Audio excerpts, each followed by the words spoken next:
Tokyo, my dear friends. This is Daisuke, and I hope you are doing very, very well today. I would like to take this opportunity, if I may, to speak to you about some other box sets in the Criterion collection that might be of interest to you. Now, as you know, today is, it is now June 30th, 2019, and the Barnes & Noble Criterion Collection sale is well underway. So hopefully for those of you who are able to enjoy and participate in the Barnes & Noble Criterion Collection sale, I hope you're having a good time and enjoying yourselves. So what I'd like to do now is I'd like to show some box sets from the Criterion collection that I think are worth some consideration, at least. Now, of course, you're very free to purchase whatever it is you are willing and able to purchase. So, but as you know, the Criterion collection does have a number of box sets, and the box sets are oftentimes very well presented, and they do have a lot of nice features and the like. So what I'd like to do is I'd like to focus on a few box sets. I'm going to try to talk about some sets that I haven't spoken of in the past, but if there is some overlap, I do apologize. And also, this is not meant to be a overall comprehensive look at all the box sets in the Criterion collection. I suppose I could try to do that one of these days, but at the moment it's a little bit difficult because it's hard to find the time to do that at the moment, because there are so many other videos that are on my plate, so to speak. So it's one of the things, so much to do, so little time, so to speak. There are only so many hours in the day.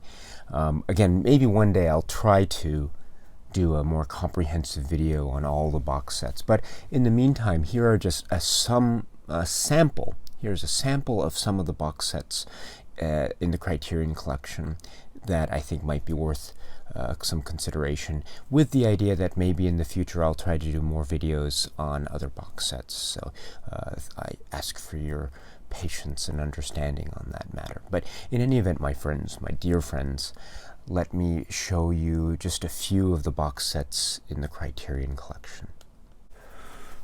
Okay, so the first one that I want to show is this, which is spine number 250, Blu-ray set of John Cassavetes' 5 films. Now, the 5 films here are Shadows, Opening Night, Killing of a Chinese Bookie, 2 versions, and Woman Under the Influence and Faces.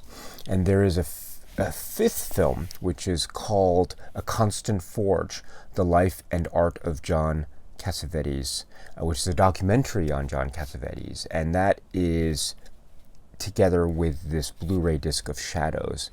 Actually, A Constant Forge, I'm not sure if you know this, A Constant Forge actually is its own spine number title in the Criterion collection, but the way that this Blu-ray box set, and I'm sorry, the DVD set of this set has A Constant Forge actually on its own disc. So that allows for its own spine numbering when you have the DVD set. But here for the Blu-ray set, that film doesn't have its own disc, and so there is no separate spine number disc for that documentary. But it's still included in this disc of Shadows, and so you're still getting all of the spine number titles, so to speak. So not to worry if you're going to get this Blu-ray set, but the box itself is spine number 250, as I said. So this is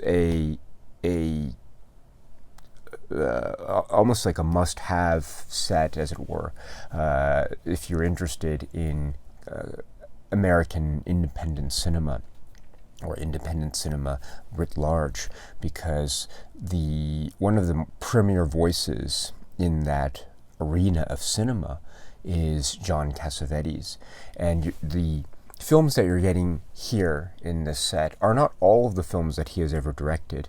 So you're not getting a full comprehensive box set of all of his films, but you are getting a number of his films that are considered by many to be bona fide classics. And I think in particular for me, the ones that are truly impactful for me, masterful works for me, Faces and A Woman Under the Influence.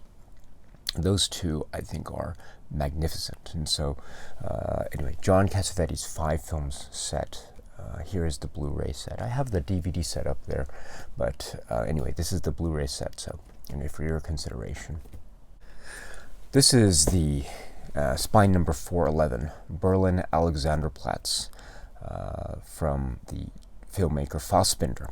So, Berlin Alexanderplatz is this huge, epic German TV series, limited run TV series. And it is Fassbinder's adaptation of the work, the really landmark novel by Alfred Döblin. So you have here I think it's a really rich, dense work. It's very challenging.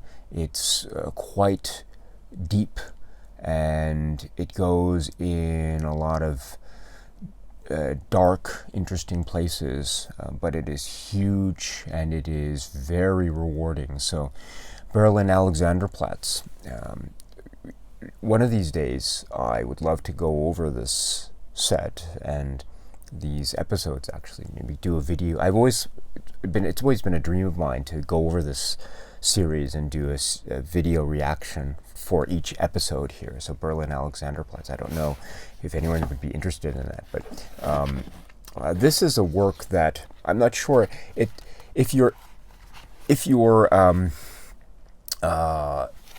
new to Fassbinder's work, this is probably not the place to start, because this has, in many ways, what comes at the very end or towards the end of Fassbinder's career.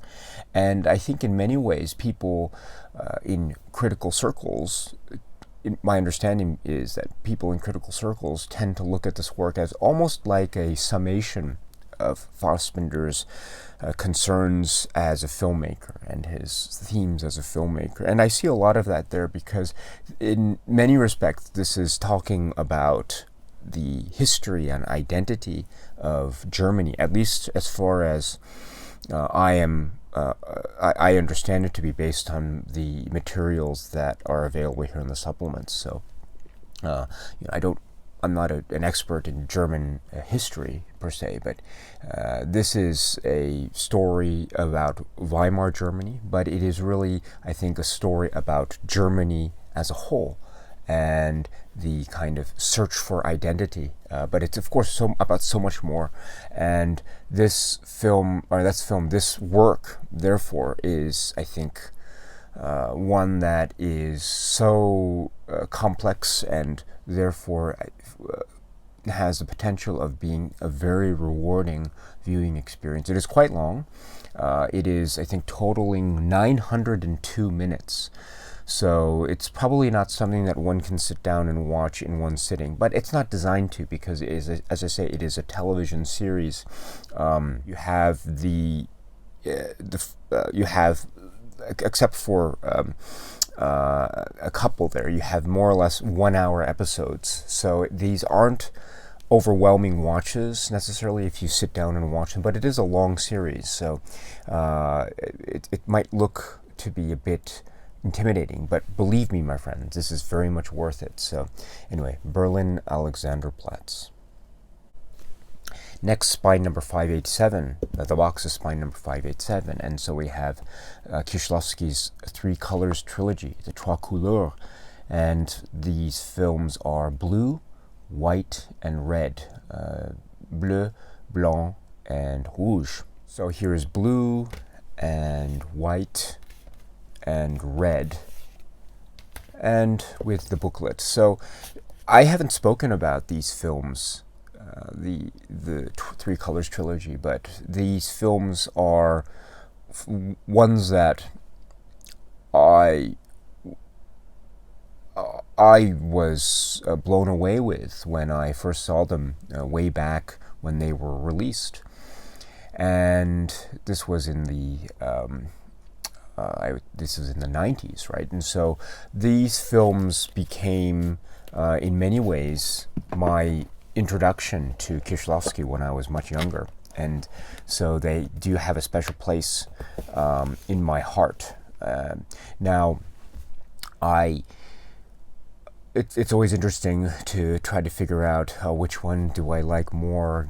Sometimes I like blue a lot, and other days I find I really love red.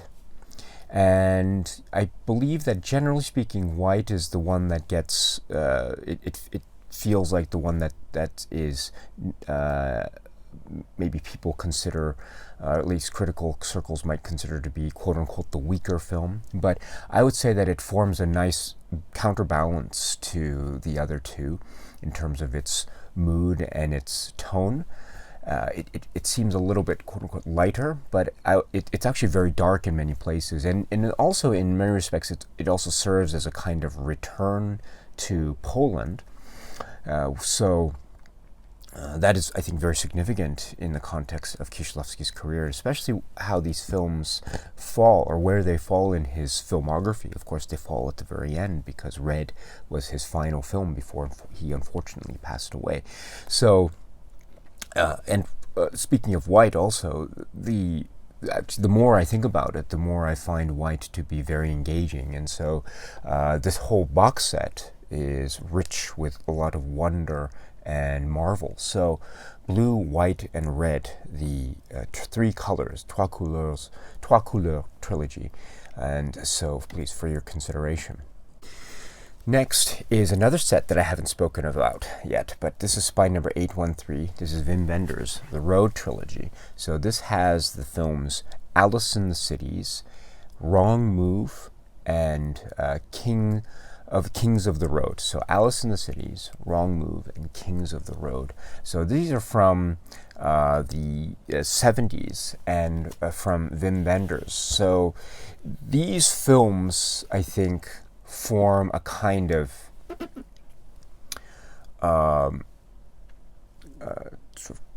road film theme or a construct by which we can see an exploration of these really memorable and unforgettable characters and their situations and their kind of self-discovery or lack thereof, or a kind of emotional dawn, or a kind of a turn in their lives, respectively. So these are quite stirring, poetic, very moving, and deep. Wim Wenders is a filmmaker that unfortunately I haven't spoken about yet in this channel, but I hope that can change very soon. So the Road Trilogy, my friends, Wim Wenders' Road Trilogy. Next is box here, spine number 856, the Before Trilogy. This is Linklater's trilogy with Ethan Hawke and Julie Delpy. Before Sunrise, Before Sunset, and Before Midnight. Now, I think that these films are very, very moving.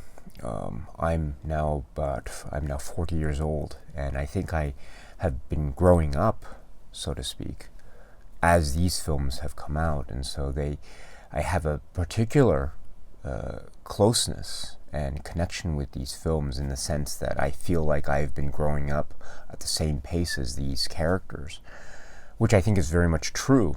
And I think my own emotional landscape in my own life has changed and altered over the course of however many years it's been since the first film, Before Sunrise, which is 1995. My goodness, wow. And so I find these films to be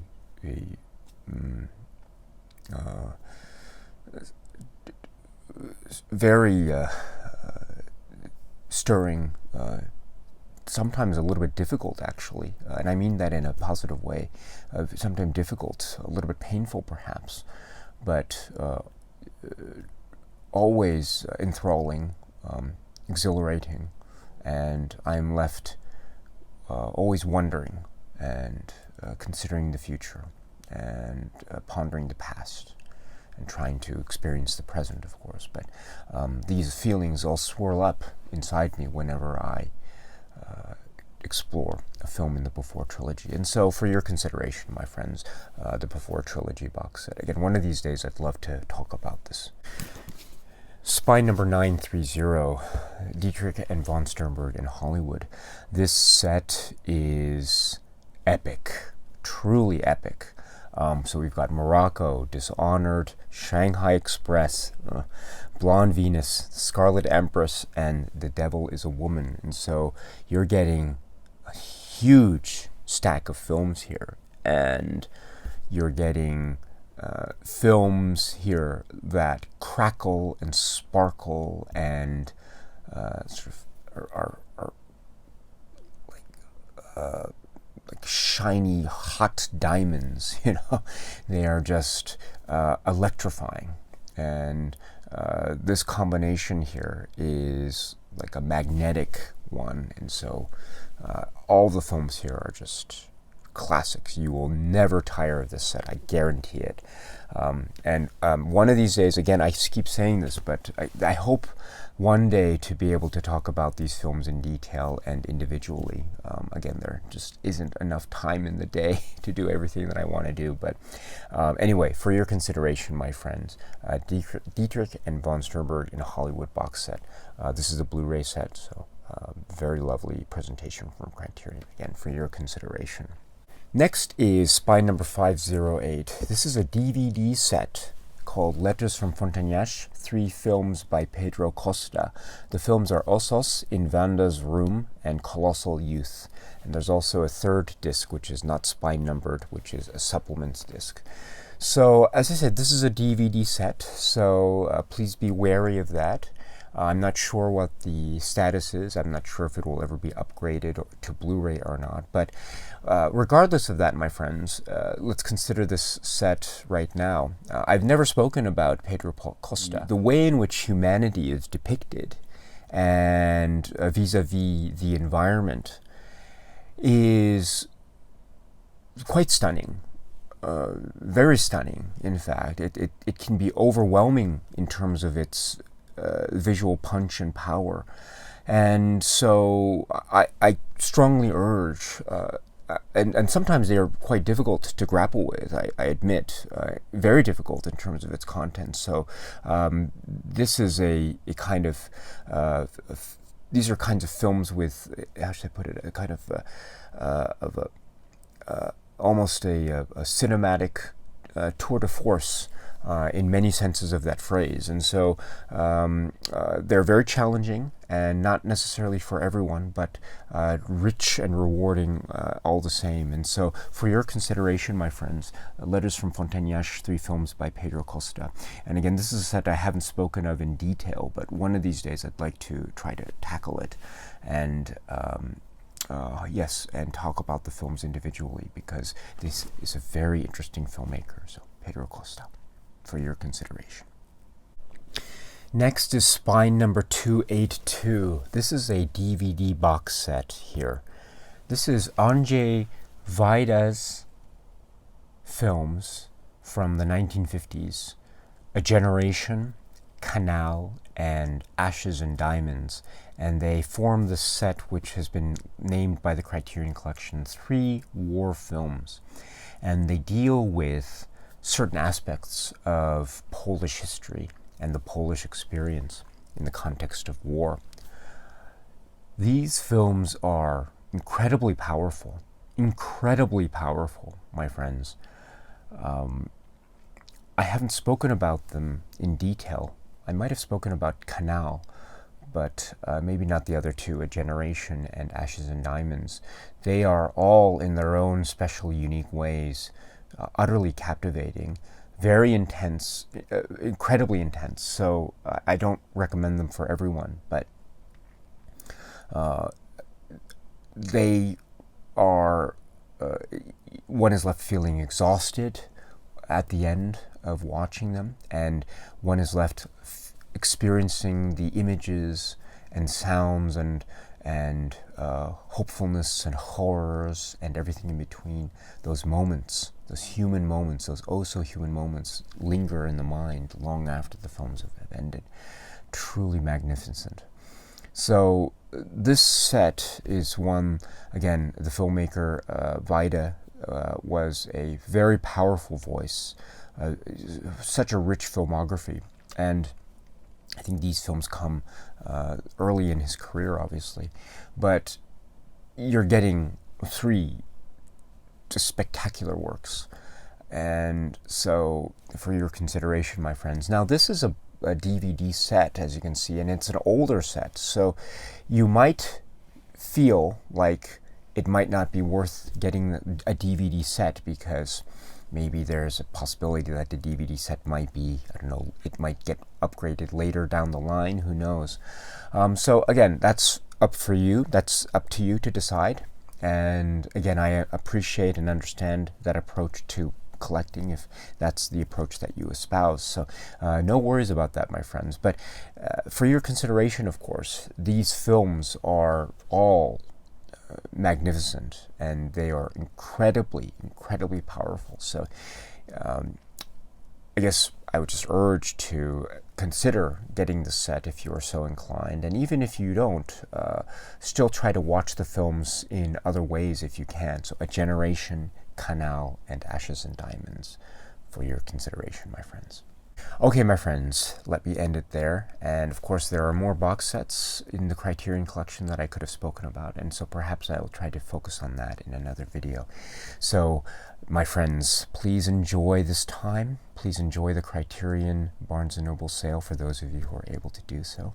And yes, it's a wonderful time to be a Criterion Collection fan, and so please enjoy. And once again, if you are able to, please share with me the titles that you were able to get in the Criterion Collection sale. I would love to hear what you got, and please share with me that that list, and maybe you have more than one, who knows. So yes, please feel free to let me know in the comment section below or in other videos, and I'd love to hear about them. It's really an exciting time. So okay, my friends, that's it. So until we meet again, please be happy and healthy and well, and please keep on watching a lot of great movies.